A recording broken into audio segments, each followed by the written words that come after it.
I want to show our viewers precisely, and this is something that NDTV has been putting out for the last 48 hours, and we've been proven right as to just how this bombing was actually carried out. Remember, the United States has attacked Iranian entities in the past, but this is historic because what has happened today is the first ever American airstrike on Iran, ever.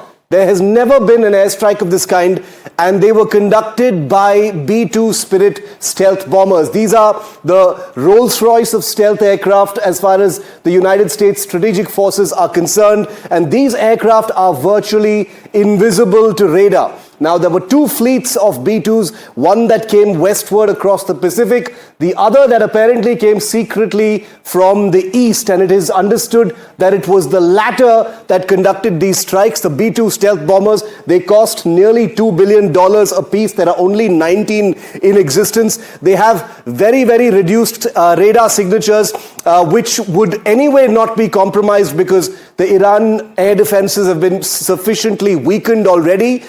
What they used was this weapon, which is one of the most powerful, most aggressive non-nuclear weapons. This is what fell from packs of B-2 bombers flying over Iran. It's called the GBU-57. It's a massive ordnance penetrator. It's almost 20 feet long. It doesn't look very big in this image, but this is what Trump's B-2s actually dropped. It's a precision-guided bunker buster bomb. And in just a moment, I'm going to show you precisely what it did for sure to the Fordo nuclear facility. It weighs about 30,000 pounds. It's the biggest non-nuclear weapon ever built. It has a width of about 31 inches, but just look at the length. It's 20 feet long. It doesn't look very big in that image. So this bomb, called the GBU-57, was dropped from a B-2. We do know that at least 2 B-2s per site were actually used from a height.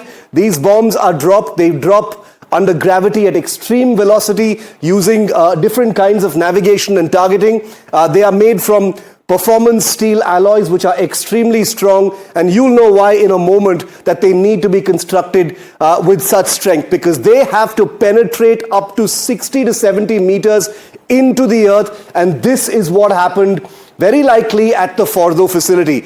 200 feet, that's 61 meters, the Fordo nuclear site, which contains not just a crust of earth, but huge number, like a large width of reinforced concrete. And it is under all that, about 200 feet of concrete, that you have the Fordo nuclear facility, where you've got the site entities, the computers, the nuclear enrichment site, etc.